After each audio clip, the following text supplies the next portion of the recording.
E daí, pessoal, estamos aqui ao vivo com o pastor Dionei Vieira, né? Esperar vocês ir chegando aí para a gente bater um papo, uma palavra de fé para vocês, uma palavra onde Deus vai estar trabalhando a sua vida, trabalhando o seu coração, e eu tenho certeza que coisas grandes vão estar acontecendo aí. Eu vou fazer um pedido para vocês, tá? Primeiro, como está chegando a imagem aí, né?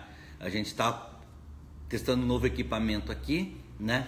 E eu queria ver como é que está indo a imagem aí para vocês, tá? O segundo, como é que está indo o áudio, se tá bom ou se não tá. Você vai falar aí, eu vou ver aqui no meu iPad, tá? Então, só pra gente, enquanto vocês vão chegando aí, para você ir se preparando, pra gente ter um nosso público legal, né? E estou aqui já com o meu iPad aberto, né? Tá bom, tá tudo certo, está bom o áudio. Boa tarde, pessoal. Boa tarde, Daiane, Palaoro, Deus abençoe. Anildo, Deus abençoe o senhor aí, pastor. Anderson Tomás, Deus abençoe. Neivinha, Deus abençoe. Mário, Deus abençoe. Carlos, Silvana, né? Frederico, pastor Anildo Zanardi, chegando bem, pastor João Renato, Ivanir aí trouxe um peixinho muito bom aqui, ó.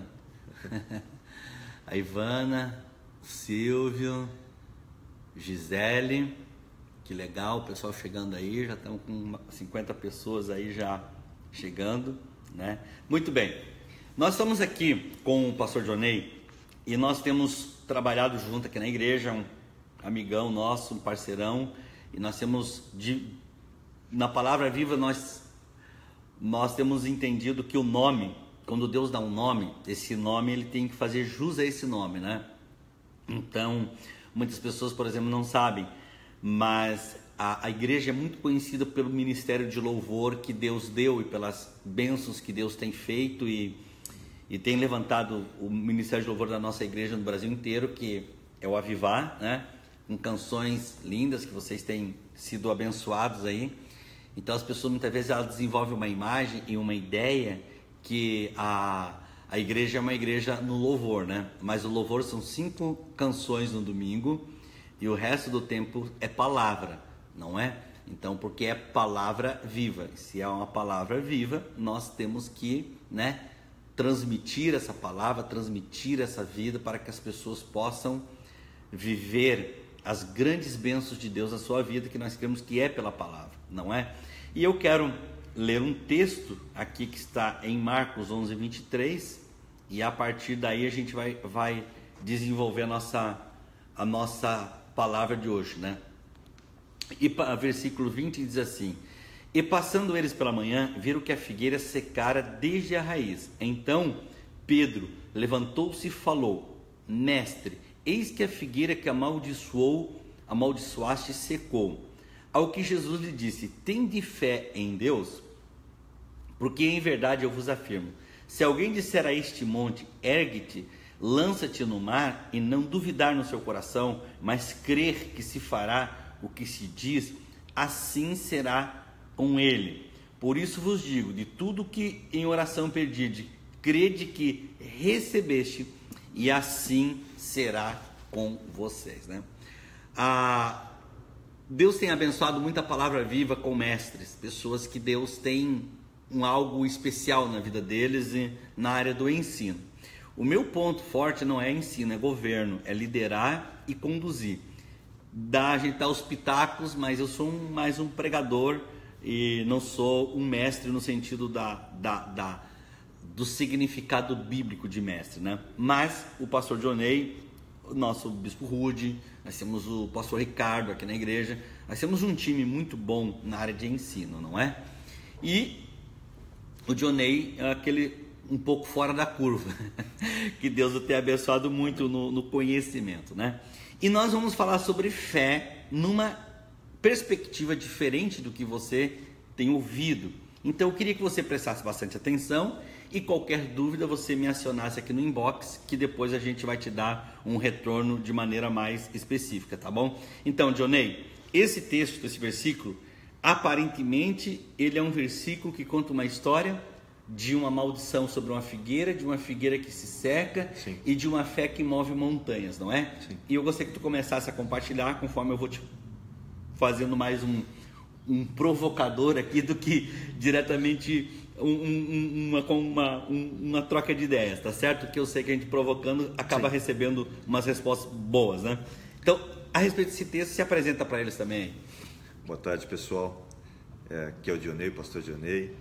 Eu trabalho bastante com a Unigrace, a gente tem dado alguns cursos, no meu caso, curso Tabernáculo, e a gente também tem trabalhado com jovens em vários temas e vários assuntos, e tem sido uma bênção. E deixa eu aproveitar essa questão da fé.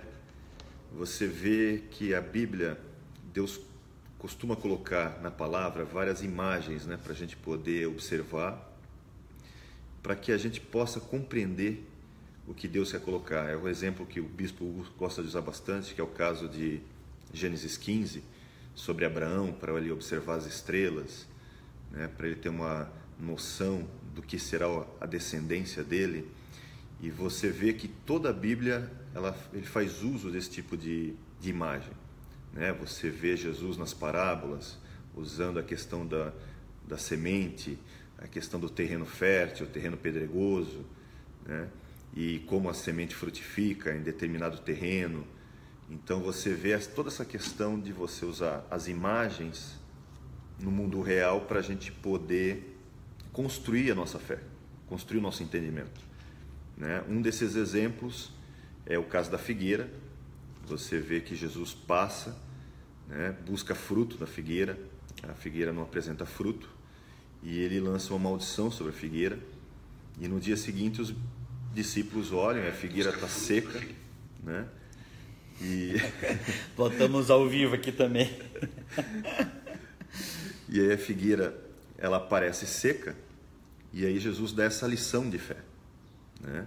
A partir da palavra que ele mesmo deu. Então, a primeira coisa que a gente começa a observar aqui é que a palavra dita tem muito poder. Então, quando você faz afirmações baseado na fé, ela alcança um nível que nós realmente não costumamos perceber. Por isso que quando eu falei aqui segunda-feira, que a gente fez aquela abordagem do culto de segunda, usando as questões de física, né? Eu fiz questão de colocar aqueles vídeos, tudo, para que nós percebêssemos também através de imagens, para que você entenda que o universo que a gente vive, Deus colocou no próprio conceito, né, das leis da física, das leis que nos envolvem em todo o universo, também o mesmo princípio de imagem que pode construir a nossa fé, de que você, usando a sua consciência, usando as suas afirmações, usando suas palavras, você tem uma influência do que acontece ao redor. Por isso que você entende, por exemplo, Jesus ele fala, né, que se eu falar para um monte, ergue-te daqui e te lança no mar, né, isso parece meio absurdo quando você olha, porque primeiro, monte é uma coisa abstrata, né? E aí você pensa, não, ele está usando só figura de linguagem aqui. Mas se você parar para pensar, né, uma planta em tese não tem consciência. Apesar de ser um ser vivo, não há uma consciência nela. Então, como é que a planta responde a uma afirmação, né, divina? E por causa dessa afirmação divina, ela seca. Então, por isso que eu trouxe essa questão do âmbito da física quântica, porque você percebe que as partículas respondem a essa questão da consciência. Então, quando Jesus estava se dirigindo à figueira, né, ele indiretamente estava se dirigindo às partículas que compõem toda a figueira, todo aquele ser vivo, e determinou uma ordem, né? Você vê Jesus fazendo a mesma coisa quando ele manda o mar se acalmar, assim como o vento, né? Então você começa a observar, ou quando ele vai, por exemplo, andar sobre as águas, né? Provavelmente é como se ele tivesse dito: águas, agora eu vou andar sobre vocês, pavimentem-se para mim. Então você vê que há uma autoridade não só sobre questões de pessoas ou de a eventos, mas também abstratos, como é o caso da montanha, como é o caso da árvore. E algo importante, Johnny, é que nós evangélicos, nós somos treinados para ter a fé salvadora, não é? Que a gente chama da fé salvífica, né? Isso. E nós somos treinados para ter essa fé. Então, o que é importante para nós é crer e ser salvo. Nós entendemos isso como fé. Só que nós perdemos exatamente o plus, que é a fé realizadora, não é? Não a fé apenas que me salva, não é? Mas a fé que me impulsiona, que faz eu realizar coisas grandes, que faz eu orar pelo enfermo, ele ser curado. Sim. Não é? Que é o caso do próprio Senhor Jesus, que disse para a figueira secar, ela secou. E algo que as pessoas não entendem é que Jesus disse: aqueles que creem em mim, certo? Farão as minhas obras. Então, ou seja, e maiores que estas. E maiores do que esta. Ou seja, Jesus não limitou a fé a ele, mas ele disse que nós faríamos coisas maiores. Então, como isso é importante a gente entender. Porque hoje a gente vai para dentro da igreja, as pessoas não prevalecem no estudo. As pessoas cristãs, elas deixaram a cultura para os ímpios. Elas não estudaram, não têm um conhecimento científico das coisas. E aí, acaba indo para fazer um negócio, abre uma pequena empresa, fale. Abre uma outra pequena empresa, fale. E aí o que acontece? Porque não tem o domínio da ciência espiritual de como Deus trabalha, não apenas para que eu seja uma pessoa que seja salva, mas também realize coisas grandes. Sim. E nisso, né, aí em Hebreus 11, tem o versículo primeiro, diz que a fé é o firme fundamento das coisas que se não veem e a certeza das coisas que se esperam. Mas quando você pega uma tradução mais refinada, não é? Na verdade, a fé é a substância, ou seja, matéria, algo dentro de mim, é a substância das coisas que eu não vejo. Eu tenho até aqui anotado que é importante nessa nossa conversa aqui, né? Ou seja, ora, a fé é como está escrito. Só um minutinho, deixa eu ver aqui. Agora, a fé é a substância das coisas esperadas e o sinal de que as coisas que não são vistas são verdadeiras. Olha que coisa tremenda aqui. Ou seja, é uma base, né? É uma base. Deus trabalha através de imagens, de coisas geradas dentro do homem. Sim. Né, Johnny? Então, é esse ponto que nós temos trabalhado muito aqui na igreja. É uma parte que eu queria que tu compartilhasse com eles, o significado de tu gerar o teu futuro hoje, do que vai ser o teu amanhã, e como a gente tem bases bíblicas para trabalhar essa base. E deixa eu até aproveitar, nesse texto de Marcos 11, que o bispo comentou, a maioria das traduções coloca assim: tendes fé em Deus, né? O problema é que esse em Deus, no original, você pode tanto pegar tendes fé em Deus, como fé de Deus. A discussão, na verdade, da escolha na tradução é uma questão teológica, uma discussão de cunho teológico, né? Mas eu costumo pegar esse texto de Marcos 11 e consubstanciar ele com Mateus 17 e Mateus 17 e 20, porque de certa forma eles são textos relacionados. E como são textos relacionados, ele acaba me dando a inferência do que realmente, de que tipo de fé que ele está falando lá, né? Então você tem em Mateus 17, 20, por exemplo, Jesus fala assim: ele lhes respondeu: por causa da pequenez da vossa fé, pois em verdade vos digo que, se tiverdes fé como um grão de mostarda, direis a este monte: passa daqui para acolá, e ele passará, nada vos será impossível. Então, se você reparar a terminologia que Jesus usa nesse texto com a terminologia de Marcos 11, né, de comparativo de fé, no texto de Mateus ele está dizendo o quê? Que se eu tiver esse tipo de fé, a qual ele comenta aqui, nada me será impossível. Bem, nós sabemos quem é o Deus do impossível, né? Nós conhecemos o Deus do impossível. Para ele mesmo diz: para mim nada é impossível. Se eu posso ter uma fé onde nada também não me será impossível, então eu não tenho fé em Deus somente, eu tenho uma fé de Deus, porque eu acabo espelhando isso, né? Eu estou espelhando, não que eu esteja acima de, porque na verdade a nossa fé sempre está limitada ao que Deus nos permite, sempre, né? A sua vontade. Mas na verdade isso me abre um leque muito maior, porque a gente está acostumado ao quê?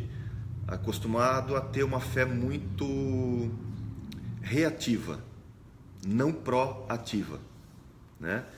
Em vez da gente começar a determinar certas coisas em certas situações, buscar em Deus, né? Criar a partir das possibilidades que nós temos e usar essa fé para construir, para realmente falar o futuro, nós costumamos esperar sofrer um baque, sofrer um problema, para daí tomar uma iniciativa. Falar o futuro, né? Nós costumamos esperar. Desculpa, pessoal, mas eu acabei interrompendo o Johnny. É o áudio aqui que a gente está testando. E eu gosto muito do texto de João 15, né? João 15, ele fala muito de você, dos níveis de fé, dos níveis de vida com Deus, né? De frutos com Deus. Então você começa dando fruto, depois você vai para mais frutos, né? Até a ter muito fruto. E aí Jesus complementa, né? Se vocês estiverem em mim e as minhas palavras estiverem em vocês, pedireis o que quiseres e vos será feito, né? Também, né, Johnny, que é uma coisa muito interessante você entender como as coisas se processam no mundo espiritual. Quero dar boas-vindas ao pastor Kleber Malaquias, um mestre maravilhoso de Foz do Iguaçu, que esteve com a gente aqui em Floripa. Saudade, homem de Deus. Mano. Deus abençoe você, querido. Então, para você entender isso de uma maneira mais um pouquinho ampla, né, é importante você entender que tudo se constrói a partir das palavras. Ou seja, Deus gera uma imagem do seu futuro e Deus trabalha a tua palavra de acordo com aquilo que Ele gerou em você. Ou seja, coração e palavra são duas armas que o Espírito Santo nos deu. Então, primeiro, Deus, por exemplo, pegou Abraão e mandou ele olhar as estrelas. Quando Abraão olhou as estrelas, né, aquilo foi gerado uma imagem dentro dele, do coração de Abraão. Essa imagem é a substância, é a fé do seu futuro, e Deus pré-definiu o que seria o seu futuro. Agora, o mais importante, teria uma ação humana dentro desse processo, e qual seria essa ação? E isso que é importante a gente ficar ligado, não é verdade? Porque Deus nos dá a palavra, nos dá a referência visual, gera imagem dentro de nós. Mas só que no capítulo 17, Deus muda o nome de Abraão e Sara. Ele adequa o nome ao chamado. Ele linka as duas coisas aqui.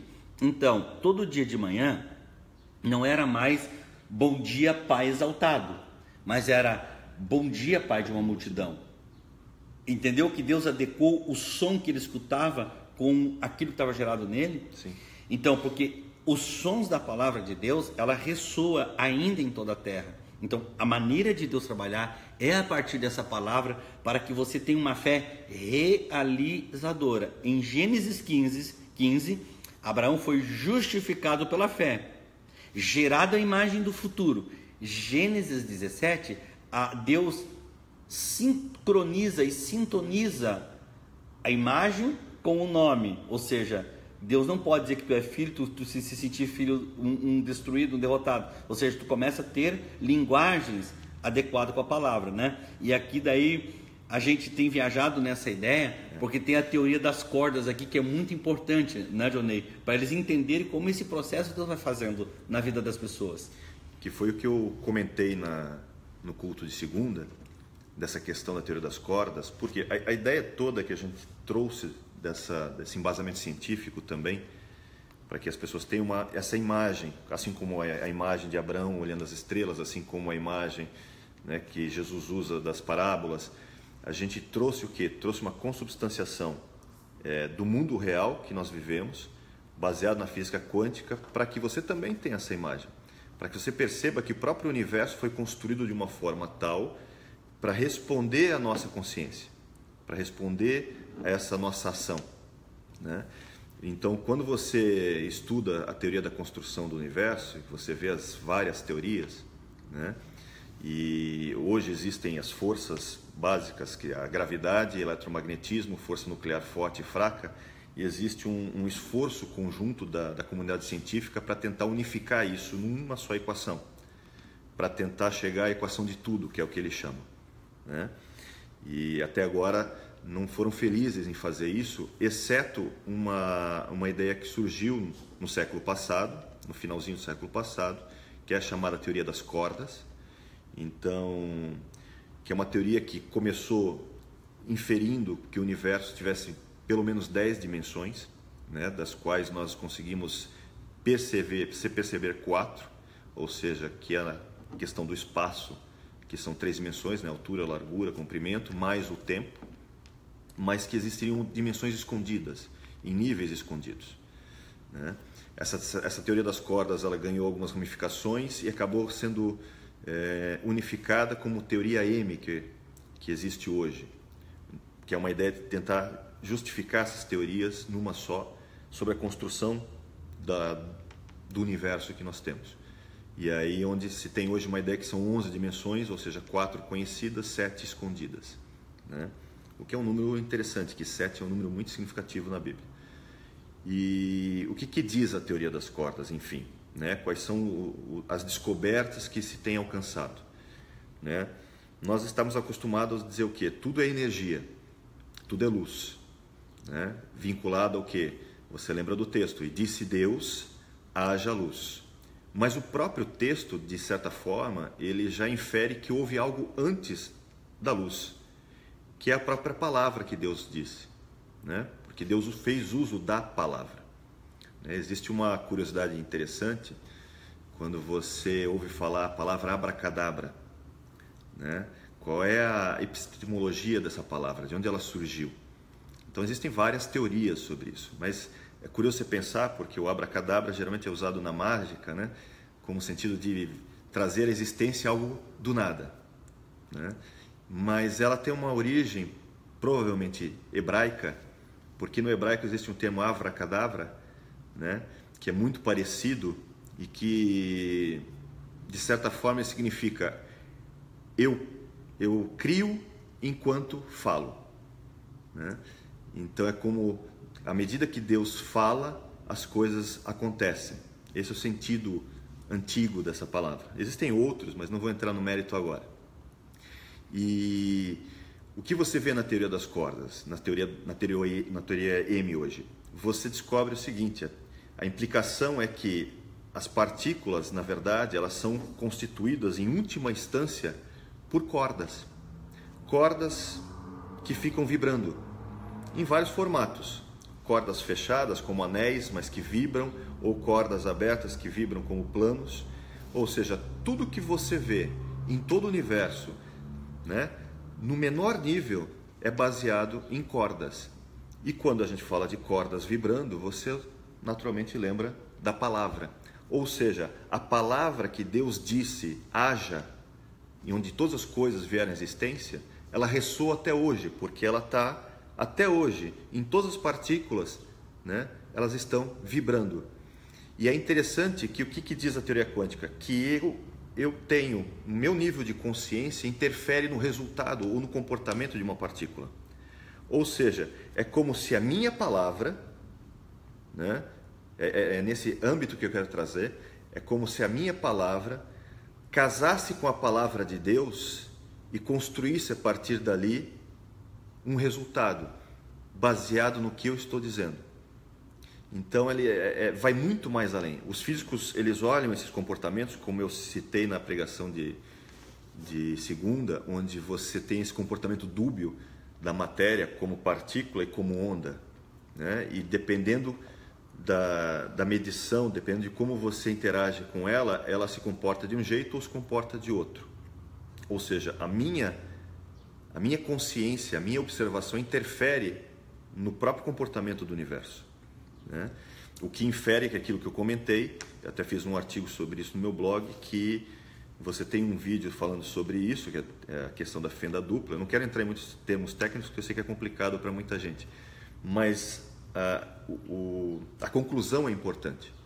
Ou seja, se a matéria ela se comporta como onda, E a partir do momento em que eu observo essa matéria, conscientemente eu observo ela, e ela parece decidir se comportar como partícula, matéria, e não mais como onda, significa o quê? Significa que a minha consciência influenciou no resultado.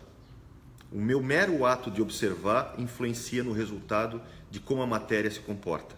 Ou seja, é como se houvesse uma consciência no próprio universo direcionando esse resultado, né? Isso me traz a uma conclusão óbvia, que é a conclusão que a física quântica acaba levando.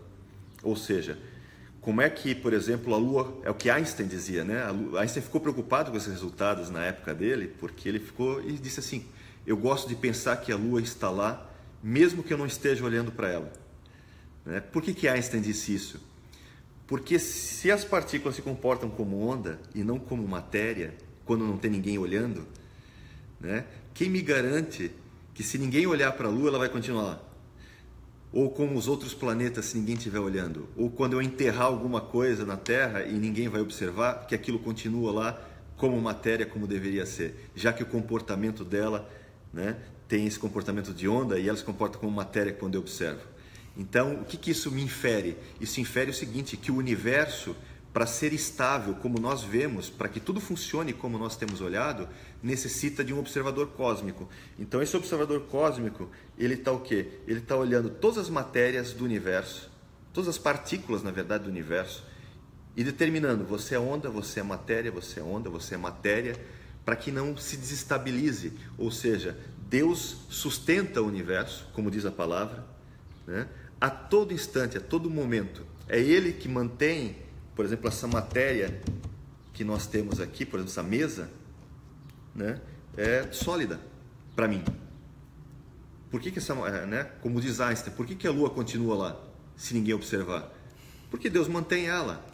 Deus é que é o observador mor, né? Ele é a consciência cósmica mor. Né? E aí que é importante, né? Quando a gente começa a entender esse processo todo, esse mundo que nós não vemos, né? É o que diz Hebreus no capítulo 11, versículo 2 e 3 ali, isso, que nós cremos que pela fé os universos foram criados, ou seja, o universo, as coisas que no mundo físico eu não consigo ver, mas não significa que elas não existem, elas estão lá. E aí você começa a associar ensinos do próprio Senhor Jesus, que quando ele disse: a boca fala do que o coração está cheio, não é? Isso mesmo. Isso é tão poderoso, é tão forte, que nós temos que entender que Deus me dá todas as coisas, Ele me deu as ferramentas, Ele depositou Sua palavra no meu coração, Ele gerou uma visão dentro de mim, porém, nós, como diz o apóstolo Paulo, que nós somos cooperadores com Cristo. Se nós não reagir a essa palavra, não é? Se nós não essa palavra ela deixar de ter importância para nós, ela não vai produzir em mim os frutos definidos, não é? Então, nas nossas mensagens a gente sempre tem dito aqui, Deus não precisa nada do homem, porém, se o homem não reagir com fé àquilo que ele diz, também não vai acontecer nada, porque isso que é importante. Deus me dá, mas eu tenho que ter a reação em cima do que o Senhor nos dá. Sim. Então, quando o Senhor gerou no coração, por exemplo, de Jacó, o sonho que Jacó teve sobre as ovelhas salpicadas e malhadas e os bodes negros que seriam a sua herança, veja bem, quando ele foi levar isso para as ovelhas, não é? Que ele foi botar em prática a visão que Deus havia dado, ele materializou essa visão através das varas de avelã, álamo, né, e castanheira. Ele riscou ela salpicadas e malhadas e ela colocou aonde ele colocou aonde as ovelhas iam beber, ou seja, aonde você bebe, a fonte que tu mata a tua sede são as imagens que serão geradas dentro de ti. Se tu frequenta uma igreja, houve um pregador que ele só bate em você, que ele só fala mal de você, que ele só oprime você, que ele torna Deus um ser irracível, desumano, essas verdades passam a existir dentro de você. E é muito difícil tu ter um relacionamento com alguém que tu tem medo, que é irracível, que está cheio de raiva de você. A gente tem uma relação de se encolher, não de se entregar. Por isso que a Bíblia apresenta que Deus amou o mundo. É a maior frase que tem que ressoar no nosso coração. Deus nos ama. É uma Amém. frase que tem que ressoar dentro de nós. Deus quer me trazer para Ele. É uma frase porque essas ondas vão gerando vida dentro da gente. Então, isso é importante que a gente aprenda a ser coparticipante dessas verdades e elas se tornarem realidade dentro de nós, para que a gente possa viver uma vida realizadora aqui nessa terra. Nós temos muitos sonhos, né, Pastor Johnny? São as coisas geradas em Deus e que nós cremos que no mundo das possibilidades gerada por Deus, nós cremos que elas vão acontecer, né? Então, isso é muito importante, essa exposição tão lúcida que o Pastor Johnny está trazendo para nós aqui, para que a gente possa se encher dessa palavra, deixar Jesus encher, para que a gente viva uma vida abençoada, né, Pastor Johnny? Eu trouxe essa questão, eu até quis colocar aquele vídeo sobre as possibilidades, que eu coloquei uma ideia de você tendo várias possibilidades no culto, que é uma questão de você colocar uma imagem, que também é outra característica que os físicos descobriram sobre a física quântica, que é essa questão da probabilidade. Porque a física quântica ela não é determinista. Isso também deixou Einstein louco. Ele falou: eu não posso entender, para mim Deus não joga dados, né? E aí depois as pesquisas e os experimentos acabaram provando que infelizmente Einstein estava errado. Parece que Deus usa as possibilidades com muita frequência, né? E aí o que você tem? É como os físicos ficam malucos com isso, porque, por exemplo, é como se abrisse a cada momento para você um leque de N possibilidades. Várias decisões que você tomar vão definir mundos distintos. E tem físico que acredita literalmente que cada decisão que poderia ter acontecido efetivamente cria um mundo diferente. Isso é meio maluco, porque a infinidade, são tantas as possibilidades que isso se torna, né, até descomunal. Mas, por exemplo, eu tenho um celular aqui na minha frente. No mundo das possibilidades, fisicamente falando, é como se eu tenho duas opções. Eu posso escolher levantar, pegar esse celular ou simplesmente não pegá-lo. Mas na física quântica, né, como é que isso se comporta? Se comporta o seguinte, que existem dois mundos então já, garantidos. Um mundo onde eu peguei o celular e um mundo onde o celular está lá e eu não peguei ele. Para eles é como se houvessem linhas distintas de mundos distintos. Mas na verdade, nós vivemos um único mundo. Eu tenho essas escolhas à minha frente e eu vou ter que escolher entre uma delas. Onde existem essas outras possibilidades? Em Deus. Deus, ele não simplesmente conhece o futuro dentro do que é realizado. Ele conhece o futuro, inclusive, das possibilidades que poderiam acontecer. Está tudo nele. Como é que eu pego o exemplo disso? Biblicamente, é simples. Você pega 1 Samuel 23, quando fala que Davi foi a Keila para ajudar os cidadãos de Keila, e ele tem sucesso na sua ajuda, e ele fica por Keila por um tempo, e Saul descobre que ele está lá. E aí Saul começa a levantar homens para querer ir a Keila para capturar Davi. E você vai ler no texto, você vai ver que Davi pega e vai consultar a Deus. Ele ora a Deus e consulta a Deus e pergunta, faz duas perguntas a Deus. A primeira pergunta que ele fala é se Saul iria descer até Keila atrás dele. E Deus vai e responde, descerá. Baseado nisso ele pergunta, e os cidadãos de Keila, ou seja, a cidade que eu ajudei a libertar, eles vão me entregar para Saul quando Saul chegar? E aí Deus falou, vão te entregar. Ou seja, Deus tinha conhecimento das duas coisas. Uma, que Saul ia descer. A segunda, o segundo mundo possível é que Saul descendo até Keila, os cidadãos de Keila entregariam Davi. Existem algumas correntes teológicas que dizem que se Deus conhece alguma coisa, aquela coisa tem que se realizar, né? É uma linha muito determinista em relação a isso. Só que o que acontece? A partir das respostas que Deus dá para Davi, Davi simplesmente pega os seus homens e sai de Keila. E como Davi sai de Keila, Saul fica sabendo que ele saiu de lá, Saul não desce mais a Keila e não vai perseguir Davi em Keila. Ou seja, aquela ideia, aquele mundo possível em que Saul desceria e os cidadãos de Keila iriam entregar Davi para Saul, não aconteceu. Deus sabia, mas não aconteceu.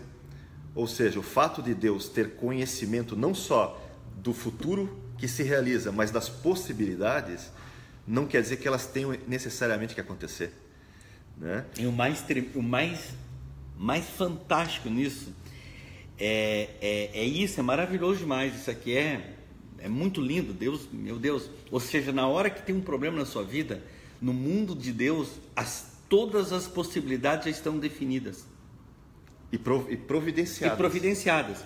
O que aconteceu com Balaão? Balaão é um exemplo disso. Sim.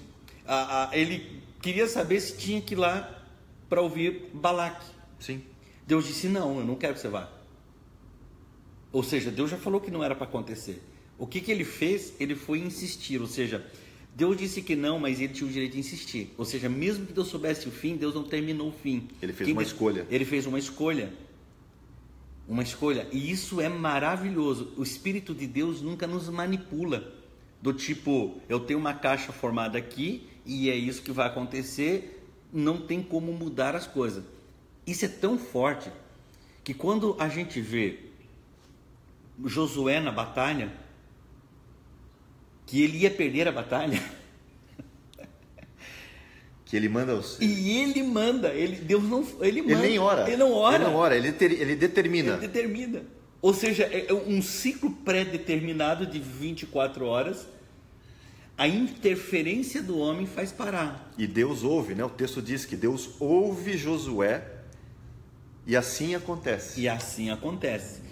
E isso que você tem que aprender. Sempre aqui nós vamos ter um papo de alto nível, te trazendo coisas profundas para você aprender. Aqui em nossa igreja, a gente tem ido nas profundidades da palavra, dos originais, entendido ela e trazido para edificar a vida da igreja e para abençoar você. Amém. Na próxima segunda, o pastor Jonei, ele vai reproduzir e vai repetir a palavra que foi trazida na semana passada, porque muita gente não teve a oportunidade de vir.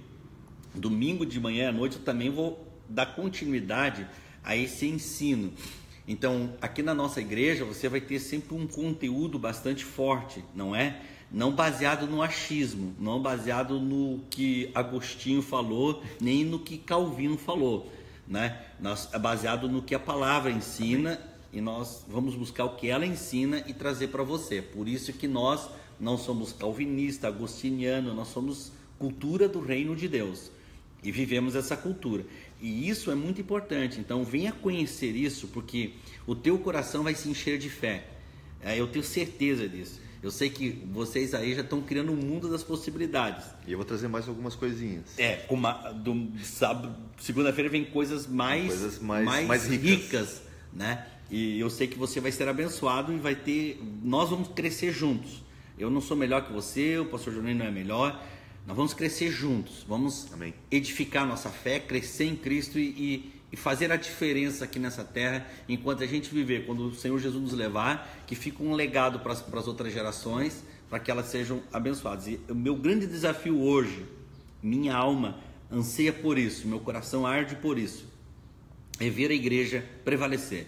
É ver você como igreja prevalecer no emprego, prevalecer na família, prevalecer nos negócios, prevalecer no evangelismo, prevalecermos em missões, em tudo que nos colocar a mão, aquilo que esteve sobre Salomão, sermos bem sucedidos, né? Que Deus abençoe você, que a graça de Deus seja sobre a tua vida, que o amor de Deus seja sobre você, e fique ligado que eu vou anunciar a nossa próxima live aqui para Deus abençoar. O Johnny vai se despedir de você e vai finalizar a palavra. Nós vamos estar na presença de Deus depois em oração por você também. Então, em suma de tudo que a gente falou, né, a coisa mais importante que você tem que entender é o seguinte: nada acontece, né, nesse sentido da fé se eu não usar a palavra. Tanto o conhecimento da palavra de Deus, quanto eu mesmo verbalizar a palavra. Por isso que é importante, o bispo tem falado muito sobre isso, da gente orar a palavra, né? E a nossa palavra tem muito mais poder do que nós sonhamos. Por isso que nós queremos trazer essa substância da fé e dar muito mais corpo para essa substância, porque às vezes é uma coisa invisível para muitos, imaterial para muitos, mas nós queremos trazer isso realmente com uma forma substancial, mais encorpada, para que você entenda o poder que você tem, que é dado por Deus e sob o governo e a soberania dele sempre. Tá? Então guarde o seu coração, reflita sobre isso, pensa bastante, ore a Deus, conheça a palavra, se encha da palavra, que é só bênção, gente. E é muito importante a oração, porque eu acredito, e pregamos aqui na nossa igreja sobre a graça de Deus, mas tem uma linha da graça que eles não observam determinados valores que é contextual e é para a igreja atual, não é? Tem algumas coisas que são importantes, e uma delas é a nossa vida de oração. Eles entendem que se eu orar, eu estou produzindo lei e eu estou querendo obrigar Deus a fazer algumas coisas. Isso é um engano muito grande, porque a oração, ela é neotestamentária. Paulo ensina em todas as cartas. E para finalizar isso aqui, a gente vê em Atos no capítulo 12, onde havia uma pré-determinação do conselho humano que Pedro seria morto no dia seguinte. Porém, a igreja fazia oração por ele dia e noite. A igreja não parava de orar. O que isso aconteceu? O mundo espiritual se moveu. Perfeito?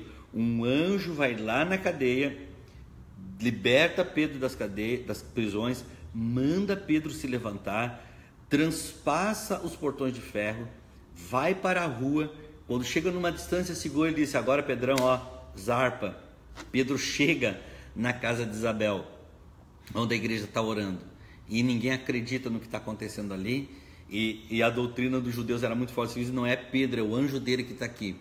Agora entenda bem, tem anjo, tem intervenção divina, tem coisas sobrenaturais, e quando a gente ora, pode mudar sim destinos, pode mudar situações sim, pode mudar circunstâncias, porque o mundo físico, o mundo espiritual se entrelaçam na hora da oração, e o reino dos céus, o reino de Deus se é movido, e vem cura, vem milagre, vem livramento. Ontem à tarde, segunda-feira à tarde, eu estava aqui na igreja e eu tive um sentimento muito forte de oração.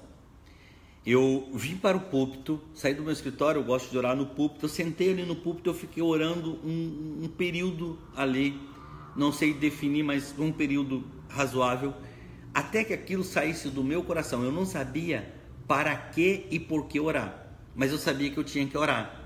E eu fiz isso, orei em línguas, busquei ao Senhor, estive na presença do Senhor tendo comunhão. À noite, eu cheguei em casa e tinha me esquecido de algo aqui na igreja. Eu vim para a igreja novamente. Quando eu faço o contorno aqui do viaduto, um motoqueiro sai da linha dele, inexplicável. Ele faz um 8 aqui, e entra aqui na minha frente do carro. Eu dando sinal, entrando. Eu estava em baixa velocidade. Quando eu fiz isso aqui, eu peguei ele aqui. Ele saiu de trás do carro, fez isso aqui, exatamente quando eu estou fazendo a curva para entrar debaixo do viaduto. Pegou, ele caiu. Agora, gente, se eu tivesse a 40, a 50 por hora, eu passava por cima dele, moeria esse rapaz, seria uma tragédia. Eu faço uma pergunta para você: será que no momento da oração, Deus já não sabia desse nível de guerra e de batalha que o diabo tentaria me implicar e tentaria me... Imagina só, o bispo da igreja envolvido num acidente com morte, com tragédia. Tudo isso eu tenho certeza que o Espírito de Deus sabia que poderia acontecer, gerou no meu espírito a imagem da oração.